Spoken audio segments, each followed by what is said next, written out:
A Rádio Alto Minho e a Rádio GS em conjunto entrevistam todos os candidatos à Câmara Municipal de Viana do Castelo para as eleições autárquicas do próximo dia 26 de setembro. Hoje, a entrevista é com a candidata do Chega, Cristina Miranda. Cristina Miranda, 54 anos, técnica de geriatria, professora de atividades de enriquecimento curricular, é presidente da Comissão Política do Partido e para as eleições autárquicas de 26 de setembro, é a cabeça de lista do Chega à Câmara Municipal de Viana do Castelo. Cristina Miranda, muito obrigado por estar connosco aqui nesta entrevista conjunta da Rádio Alto Minho com a Rádio GS. Vamos aqui olhar para alguns pontos do seu programa, mas começo por uma pergunta inicial que tem a ver com a ideia de se ter candidatado à Câmara Municipal de Viana do Castelo. Como é que surgiu esta ideia, uma vez que não tem qualquer experiência política? Surgiu primeiro por um desafio lançado pelo próprio partido para eu encabeçar esta lista. Eu já tenho um passado de cidadania com a questão do Prédio Coutinho, e eu própria já sou muito ativista por natureza e achei, o desafio interessante, uma vez que eu conheço Viana desde 78, quando os meus pais chegaram cá a Portugal, porque eram imigrantes, e sei que Viana entrou num marasmo total. Portanto, Viana e o seu concelho pararam completamente. Estou a falar em termos de vida, em termos de... Viana, comparativamente com aquilo que era, não tem a vida nem a dinâmica que tinha, por variadíssimas razões. E senti que, se calhar, era uma altura ideal para eu, enquanto cidadã, poder contribuir para alterar alguma coisa que eu sinto que está mal, mas mesmo muito mal, neste concelho, nesta cidade. Cristina Miranda concorre pelo Chega. Na altura da apresentação da candidatura, muito se falava entre os candidatos e as pessoas presentes que havia aí algum medo de se apresentarem ou de darem a cara pelo partido. Nota que isso ainda acontece? Teve Menos. Alguma dificuldade? Sim, eu vou-lhe já explicar. Primeira coisa é, agora nas autárquicas, se eu lhe disser que tivemos gente, mas mesmo muita gente, empresários, que inclusivamente abordámos para serem os nossos candidatos, e houve inclusivamente quem nos dissesse numa primeira linha que sim, e depois recuasse, porque depois lembrou-se que a esposa tinha um projeto para ser aprovado pela Câmara, e isso, se não ganhasse, podia ser problemático. Isto é só um exemplo, como este, tenho vários. Ou seja, as pessoas ainda continuam com medo, sim. Ainda continuam. Se me perguntar, em relação ao quando comecei até agora, se senti que estão mais abertas e que estão a perder gradualmente o medo, sinto. Mas ainda há receio de dar a cara. Isto por causa do estigma só isso, o estigma que lançaram em cima do partido. Porque nós não somos de todo aquilo que dizem de nós. Não somos xenófobos, não somos nazis, não somos nada dessas coisas. Somos cidadãos comuns que querem o melhor para a sua terra, e acho que isso, ouvindo os outros candidatos, também pressenti que é mais ou menos isso. No fundo, nós todos desejamos todos a mesma coisa, mas a forma como o vamos concretizar é que diverge, entende? E é isso, nós somos apenas isso, cidadãos comuns que querem o melhor para a sua terra. Simplesmente, respondendo à sua pergunta, ainda há menos, e sente-se cada vez menos, ainda há medo. Medo esse que eu acredito que, se formos bem-sucedidos agora nas autárquicas, que vai se dissipar bastante, que as pessoas vão surgir. E de quem é que é a culpa para que as pessoas possam ter esse medo? Será pelo facto de declarações proferidas ao longo da vida política de André Ventura, o Presidente do Partido? Não. Fui logo no início. A mensagem de André Ventura é muito forte. Chega ao cidadão comum. Porque o cidadão comum revê-se naquilo que ele diz. É aquilo que o cidadão comum sempre pensou e comentou em casa, mas nunca nenhum político teve coragem de o dizer cá fora, abertamente. Portanto, sem politicamente corretos, ele diz preto no branco aquilo que o povo sente. E é isto, entende? É isto. O que é que aconteceu? A oposição começou a sentir medo. É normal, repare. Vem aí uma organização, um novo partido político, que ainda por cima começa logo a germinar e a criar, não é, um grupo de muitos seguidores, põe-se no lugar da oposição. Há um certo temor de virem a perder os seus lugares. É normal. A melhor arma, a melhor tática de combater esse medo é logo imediatamente, por causa de coisas que foram ditas e se não forem deturpadas fazem sentido, porque são reais, são problemas reais, lançar um rótulo. Um rótulo que, de tão pesado que é, cria temores e dúvidas nas pessoas, certo? Portanto, foi apenas isso, uma tática da oposição para as pessoas começarem a ter dúvidas e deixarem de seguir. Por muito que se esforçassem, o certo é que não foram bem sucedidos, ou seja, esta campanha que sabe, é muito forte, não é? De desacreditação, acabou por não ser assim tão eficaz. E isso, verdade seja dita, o mérito é todo do André Ventura, que, apesar dos rótulos e apesar de todas essas dificuldades, ele soube-se afirmar com a sua mensagem. Portanto, ele tem uma mensagem forte, que chega às bases. E eu acho que é isso que está a agregar. E claro, automaticamente faz com que, e eu compreendo isso perfeitamente, que a oposição sinta medo. Aliás, o medo vê-se, quanto mais avançamos, mais sentimos isso, o medo da oposição de que nós consigamos um lugar, por exemplo, na Câmara, entremos na Câmara. Há um temor muito grande, o que é que estas pessoas vão fazer? Quando nós o que vamos fazer é aquilo que se calhar nunca foi feito, é começar a exigir responsabilidades. E se calhar, porque há já um sistema montado, quem está dentro desse sistema montado, estamos agora a falar a nível da autarquia, mas isto é a nível nacional também, sente medo de quem virá pôr em causa esse sistema. Tão simples quanto isto. Nós de bichos papões não temos nada. Vamos já tentar perceber o que é que o Chega pretende fazer na autarquia de Viana do Castelo, mas ainda olhando para este medo de fazer parte do Chega, digamos, o Chega não tem praticamente raízes nenhumas aqui no distrito de Viana do Castelo, mas ainda assim consegue apresentar candidaturas em várias autarquias e algumas freguesias. Foi difícil constituir essas listas? Foi e não foi. Foi, pelo mesmo motivo que lhe digo, tínhamos muitas mais pessoas que nós queríamos encabeçar e a fazer listas e sentimos ainda que as pessoas têm receios, porque lá está,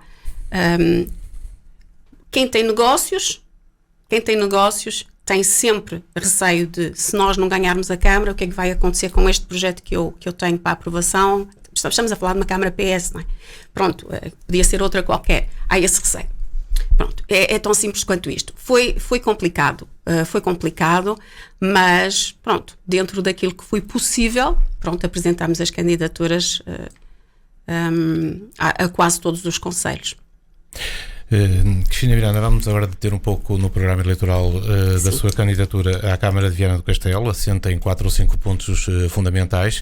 Há pouco referiu aí, a propósito do medo da oposição em relação ao Partido Chega e às ideias do Partido Chega, referiu aí que o que vão exigir é responsabilidade. Talvez por isso tenha dito que uma primeira medida que tomaria, se fosse Presidente da Câmara, era uma auditoria às contas do município. Vamos começar por aí. É esse, de facto, um ponto importante desta sua candidatura? Muito bem. Sim, uma auditoria externa. Eu vou-lhe explicar porquê. Eu vou entrar, imagino que eu ganho a Câmara. Eu tenho que saber exatamente, porque através da comunicação social ou através dos portais que a Câmara tem, eu não chego a conclusão nenhuma. Não há transparência suficiente para eu saber exatamente neste momento em que condições está a Câmara. E eu preciso de fazer um raio-x para saber, em primeiro lugar, como é que está a minha casa, organizá-la, para depois poder dar o melhor que for possível ao cidadão. Eu não posso fazer as coisas ao contrário. Eu não posso começar a prometer, vou fazer isto e aquilo e aquilo outro, e chego lá e não é possível. Não é possível porque está tudo inquinado. Portanto, eu vou ter essa preocupação de primeiro fazer um raio-x. Um raio-x com o objetivo de ver o que é que está a funcionar bem, o que é que está a funcionar mal, se há muitos custos e se é preciso reduzir esses custos e essas despesas, portanto, ver, portanto, exatamente onde é que eu posso, porque eu sei, isto já é experiência a falar, que numa casa mal governada, há coisas que crescem, como cogumelos, e desnecessárias. E está-se a ter depois um peso financeiro muito grande, quando se podia ter uma despesa mais reduzida, para poder atuar depois noutros âmbitos. Portanto, organizar a casa a esse nível. Porque uma casa também desgovernada acaba por criar o despesismo, a corrupção e o compadrio. Portanto, eu quero, de certa forma, entrar e saber atuar sobre essas coisas, porque nós, se não estancarmos, isto é como um paciente começa a ter uma hemorragia. Se nós não estancarmos a hemorragia, o doente vai morrer. Portanto, é preciso estancar o que está mal. E nós, só por sinais externos, assim, que o cidadão comum pode ver, assim, muito abertamente, temos o caso do Prédio Coutinho. É um caso que sugou 34 milhões, ainda vai sugar mais 9 milhões. Um caso, para mim, de polícia, autenticamente, com uma Viana Polis que já devia ter sido extinta e que não foi, porque ela, pura e simplesmente, é insolvente. Só não foi porque houve cosmética contabilística e outras coisas. Já foi tudo investigado, já foi tudo posto a nu. Os vossos colegas jornalistas já fizeram esse brilhante trabalho, mas tudo continua ad hoc como se nada fosse. Nós temos uma Praça de Touro que já está a ser demolida, completamente. Ou seja, isto é assim, uma coisa que podia ser renovada ou recuperada, isto é tudo parte tudo para demolições, porque as demolições permitem grandes números, vai permitir, e é isto que eu penso que existe, certos negócios pouco claros que justificam depois as tais demolições. O novo mercado, que foi uma necessidade criada sem haver necessidade nenhuma, já existia um mercado. O mercado central, em bom estado, com boas condições, por trás do Prédio Coutinho, foi pura e simplesmente demolido. Demolido porque naquela altura alegava-se que a cidade, às terças e às sextas-feiras, ficava com as artérias entupidas, não se circulava, era preciso deslocalizar para fora, e o senhor Defensor Moura colocou onde está agora, porque achava que era ali que ele estava melhor. Para depois, anos mais tarde, depois de alugar por milhares de euros aquele edifício, depois comprá-lo, porque era mais barato comprar do que estar a pagar aquelas rendas, chegar à conclusão que, afinal, é preciso demolir um prédio bem construído, que podia ser requalificado, mas não, é demolir, literalmente, para construir um novo mercado por 9 milhões. E a mim ninguém me convence que isto é gerir uma Câmara. Ninguém me convence. Temos o caso, por exemplo, do Centro Cultural, que é mais outro monstro. 12 milhões para ser multiuso, que não acabou por não ser multiuso nenhum, nem sequer para a função que está agora serve. Ele não serve, tem uma acústica péssima, foi dito por quem sabe, para ver um espetáculo fica-se com torcicolo, não é confortável, está mal feito. Isto para não falar das infiltrações. Portanto, ele, passado 10 anos, infiltrações como a biblioteca, portanto, faz-se umas coisas por 4 milhões e meio, no caso da biblioteca, e depois, passado 10, 11 anos, é preciso fazer obras de 143 mil euros. Edifícios que eu sei, e tenho-os identificados, fotografados e tudo, que são aprovados a atropelar completamente a lei. Portanto, a ocupar espaço público, não se passa nada. Nós temos parques subterrâneos, um deles feito onde estava uma nascente, ao pé da ponte, a bombear água quase todos os dias para a via pública. Temos outro que também tem bombas, não são visíveis, mas está sempre a bombear todos os dias porque passava ali um ribeiro. Há as adjudicações diretas abusivas por tudo e por nada, às vezes por mais que uma entidade dos mesmos proprietários. Portanto, não é andar aqui atrás dos maus e identificar quem é mau, é corrigir erros que se fazem, porque é costume fazer, pronto, é mais fácil fazer uma adjudicação direta. Não, gerir implica responsabilidade. E alterações ao PDM também, que isto, pronto, criticou-se. Vou pegar no Prédio Coutinho. O Prédio Coutinho, porque na altura, quando foi para ser construído, era para ter só 12 e depois passou a ter não sei quantos andares, 6 ou assim qualquer coisa. E depois houve umas alterações, não é? estas alterações ainda estão a acontecer aos PDMs e são alterações abusivas. Portanto, eu quero que estas coisas acabem para libertar a cidade destes negócios, para poder se virar, e o meu lema é mesmo devolver a cidade de Viana aos cidadãos, devolvê-la, porque ela foi capturada pelos lobbies. E isto é que tem que mudar. Sim, eu peço desculpa por interromper a Cristina Miranda. Esta é a última entrevista dos candidatos a estas autárquicas, a todos os candidatos à Câmara Municipal de Viana do Castelo, e poucos, ou se calhar nenhum deles, falou no prédio do Coutinho, e a Cristina Miranda traz isso à equação de novo. Isto só para tentar perceber se a Cristina Miranda ainda não está conformada com esta situação do prédio, uma vez que, mesmo sendo eleita como Presidente de Câmara, pouco ou nada já vai poder fazer em relação a isto, não é? Talvez sim, talvez não.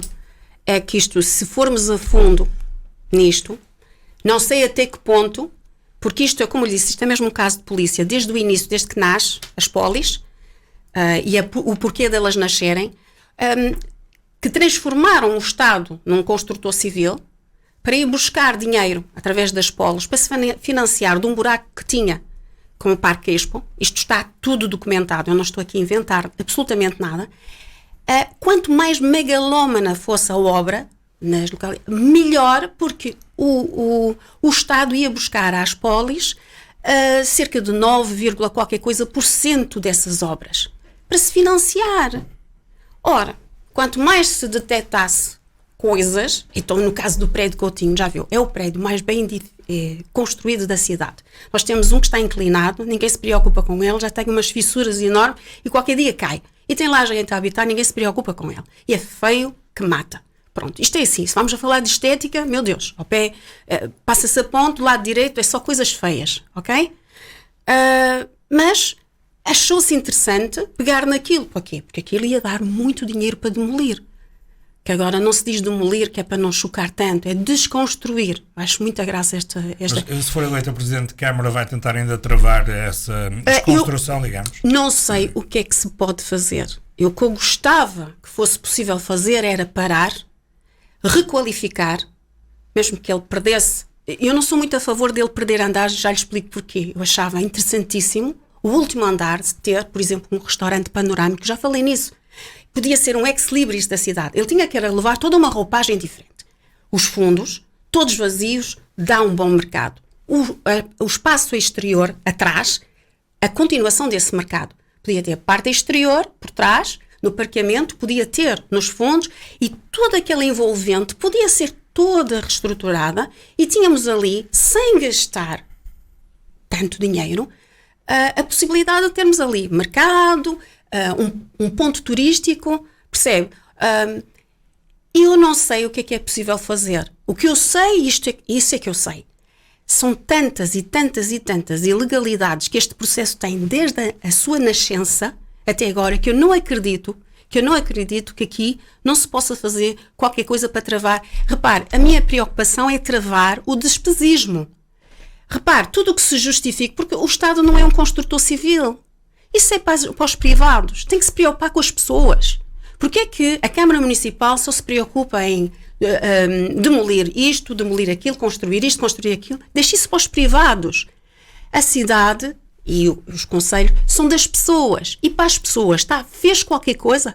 Fez o suficiente? São 28 anos só de PS. E atenção que eu não estou aqui a apontar o dedo só ao PS. Eu falei desde 1978. Ou seja, a nossa cidade de 78 até hoje foi morrendo. É um dormitório gigante, ok? Pronto. E não é só a responsabilidade da atual autarquia PS. Não é. Começou, não é? Puseram-nos um elefante branco no meio da cidade, começaram a fazer transformações ad hoc e muito repentinosamente para pessoas, para uma sociedade, porque a portuguesa não tem uma cultura, como por exemplo a alemã, que eu conheço, é diferente, e começou-se a querer projetar coisas para a cidade sem pensar que nós portugueses temos hábitos diferentes, temos uma maneira de estar na vida diferente, e que para chegar ao patamar, por exemplo, da Alemanha, que até efetivamente até tem ruas e grande... Os centros não têm muito movimento automóvel, mas eles esquecem-se que estas pessoas, desde que nascem até se tornarem adultas, têm uma educação totalmente diferente na mobilidade. Eles usam bicicleta, trotinetes, skates, patins em linha. É gente que logo de pequenina, com 2 anitos, já anda aí, portanto, carros para eles é em último recurso, porque tem que se fazer um trajeto maior.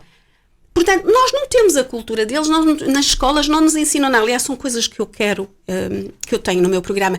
Portanto, se não educar as pessoas, para elas depois, porque mesmo que lhe faça todas as ciclovias que quiser, ponha-lhe tudo, trotinetes, skates, até skates que andam sozinhos. O português não pega.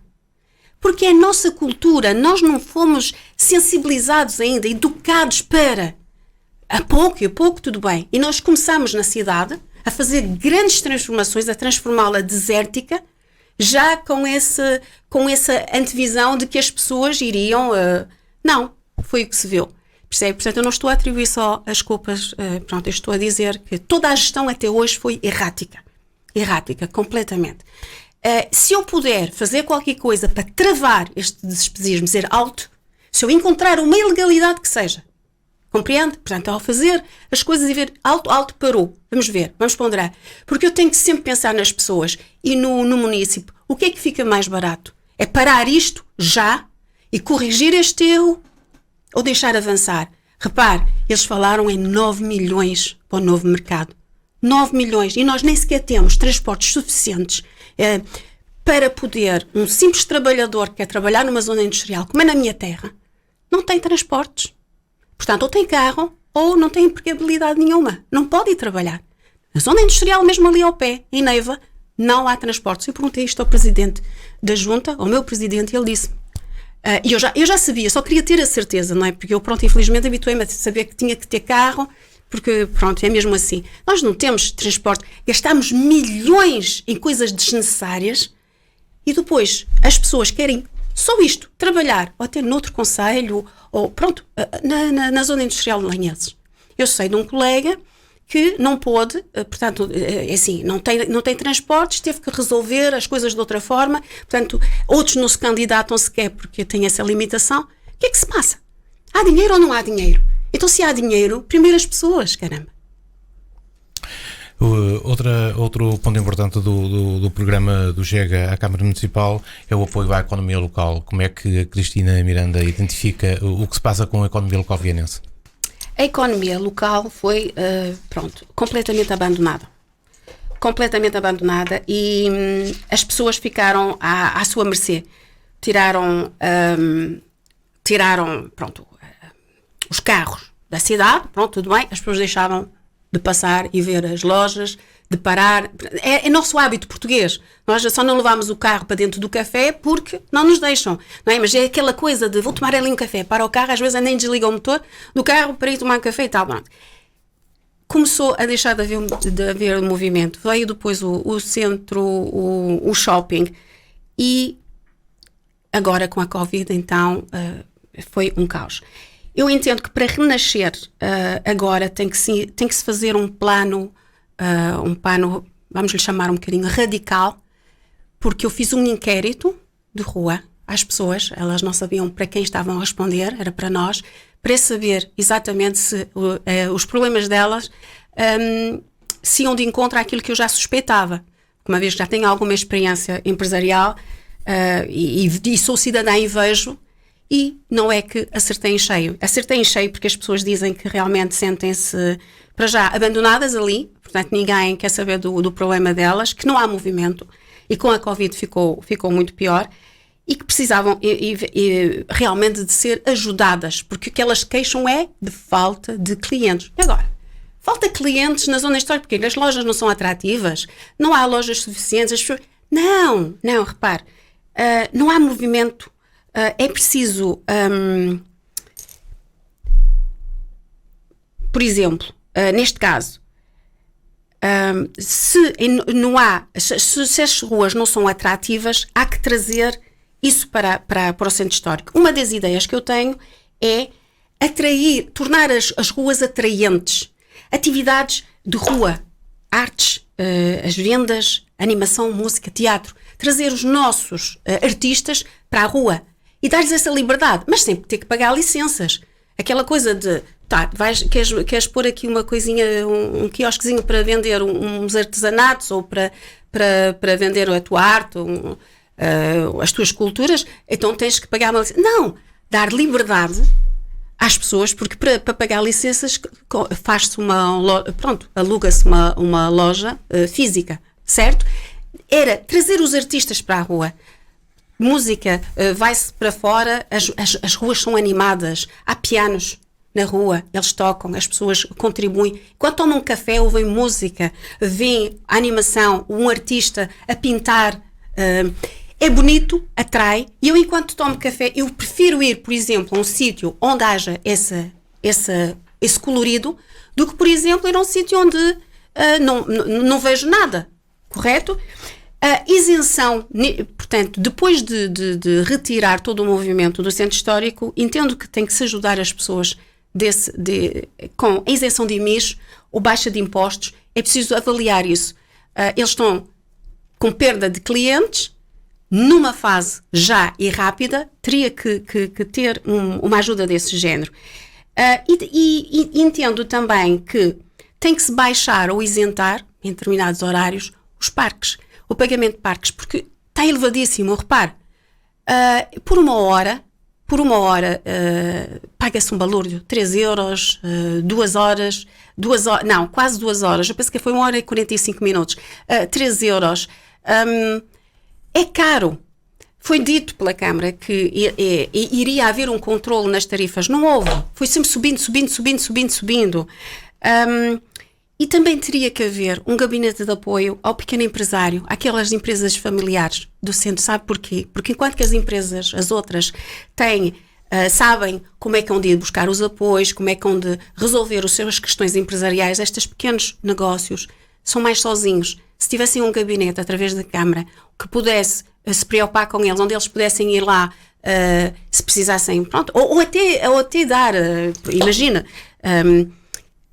eles próprios serem formados,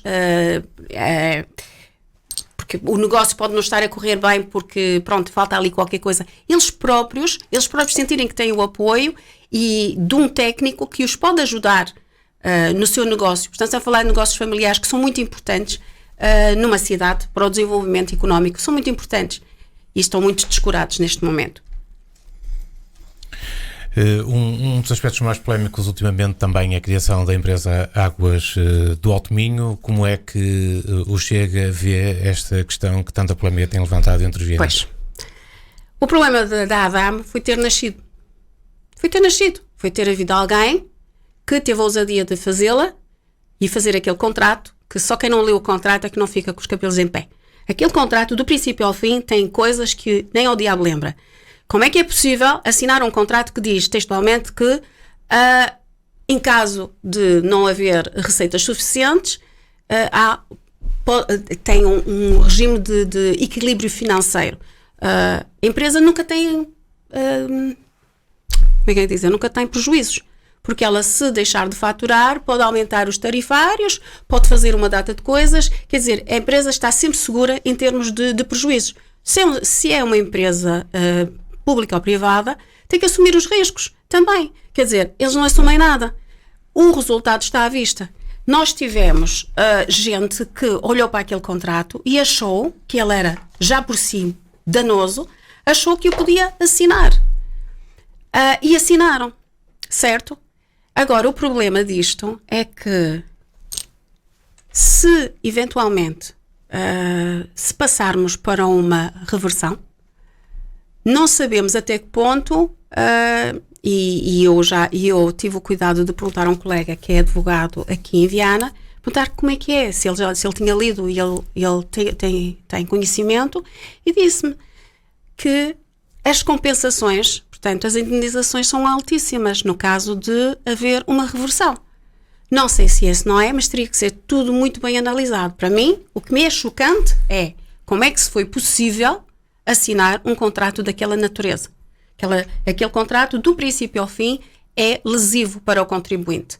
E mais, Eu ouvi dizer que eles só pelo facto dos tarifários e das leituras, dos enganos e não sei o quê, que isso já dava motivo para pedir a reversão. Não, está já contemplado nas cláusulas que isso dá apenas uma multa. E é considerado uma multa leve. Portanto, o que é que eu defendo aqui? Eu defendo que temos que ir defender o que é melhor para o município. Depois do mal estar feito, se deviam ter assinado aquele contrato, nunca na vida.